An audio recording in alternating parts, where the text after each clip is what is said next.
Hey guys, and welcome back to this week's update on the 30-gallon mixed reef. And today in this update I'm going to be showing you the new coral that I got. So as you can see, this corner is absolutely packed with Zoas. I now have 10 frags of these. The new ones are these ones right here, this very colourful one down there, these two at the back, right there and behind it, and these ones on the side here, these kind of purpley green ones here. So I've got 5 frags. I got them online from a site called Mailordercorals.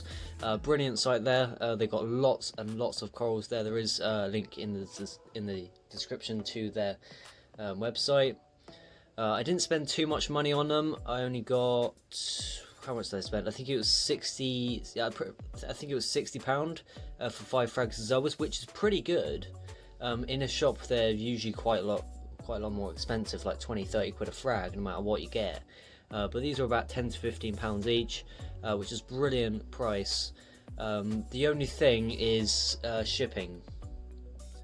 To ship these, it was £15 delivery, which is quite pricey, but it is livestock, so you're not going to really find any other place that's going to charge less.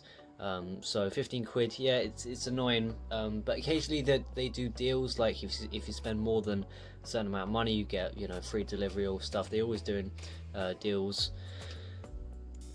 Yeah, so the colour on these Zoas aren't going to be at their best at the moment. They're going to be at their worst. So they are going to get much better. They've only been in there, I think, a week and a half, I think.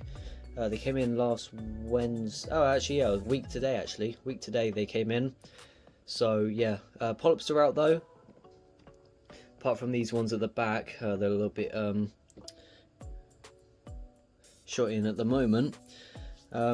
Yeah, these aren't Zoas, by the way. Here, these are acans. I just keep them close to these, just because they kind of do like Zoas. They do look like Zoas, so I kind of I just keep them kind of like together. I don't want to mush them in completely because they are a different strain of coral. They are an LPS, and I'm pretty sure they will attack the Zoas and probably kill them actually, because they can be a little bit aggressive. So I'm going to keep its distance away. It's actually really growing now. It's got about 10 heads now instead of 3. It took about a year to start growing, but finally it started to really take off.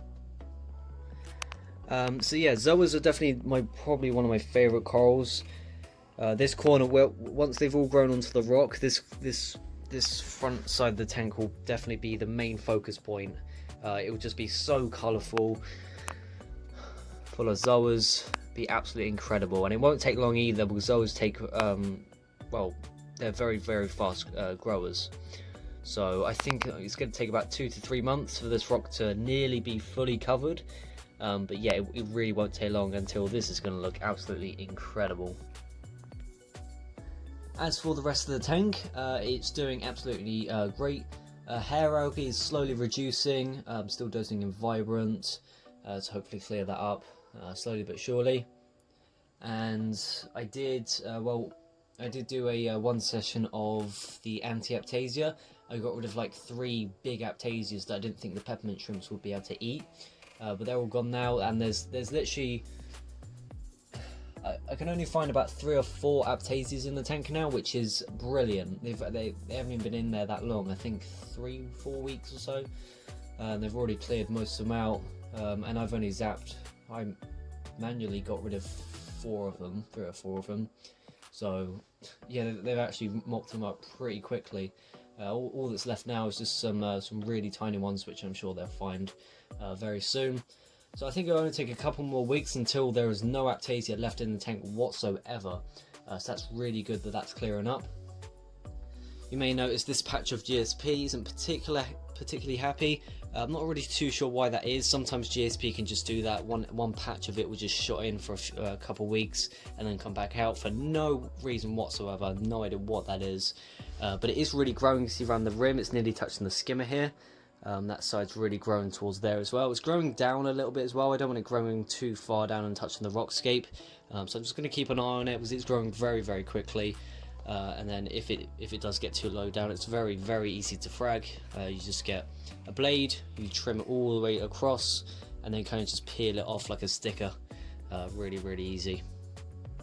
I puttied in this plating purple plate Montipora, which is because it fell down. I have no idea why. It was glued there pretty solid, and there's nothing in the tank cleanup crew wise to move it, so I don't know how that moved, but it fell and it was down there for a couple of days. But I've puttied it there, so that ain't going nowhere. It's definitely solid on the rock. That shouldn't be moving. Not that it really matters if it's perfectly stable, because once it grows onto the rock and kind of encrusts on it, it will just solid up and it won't be able to move off the rock. This pink Hystrix is really taking off. It's probably the one of the corals that's growing really quickly in here, which is great. It's one of my favourite corals in here. It's a very different kind of colour. You don't really see it under blues, but under whites, it's a really nice bright pink, and it is going to get better as well. What isn't doing particularly well, if you look right in the middle of the screen, is that green Hystrix right at the back. It's growing, but very slowly, and it's only luminous on like one tip. It was damaged. The rock kind of fell on it and it kind of crushed it a bit, and then I had to re-glue it. This happened a couple months ago, 2 or 3 months ago. So it's been unhappy since. Got a bit of hair algae growing on it, to be honest, but it's still alive. It's still kicking. It'll probably recover. If not, my dad's got some in his tank. This good. We can easily exchange corals really easily. One thing I forgot to mention is the Zoa Colony here, the massive one. I still got some heads down there. I kind of just pulled the rock away and I put that in my dad's tank, because he was quite interested in them, and I didn't want a massive colony of them. I don't want a big colony of Zoas. I just want a big colony of loads of different ones. It was taking up quite a bit of space. It would start to grow like into the cave, like plate out a little bit, which is a bit ridiculous. It did have about 30 heads, at least 30-40 heads. So he's got that now. He's got about three or four colonies of Zoas now in his tank. This little corner here, right there, is a little bit bleached. That was because the Antiapptasia, I went to get an Aptasia that was right behind it, and accidentally, well, it kind of just burns flesh no matter what it is. So you kind of want to keep it away from corals. It'll probably be alright, probably recover over time. The rest of it's alright, so I think it's no big deal. All the fish seem to be happy in the tank. I'm feeding about 2 to 3 times a day, which is the right amount for wrasses, clownfish, damsel, blenny. What I do want to get is a goby and pistol shrimp pair together in the tank. So I'm going to look around whenever I'm at local fish shops. I'm going to look around, see what kind of gobies they got. If I find one I like, I'll get it.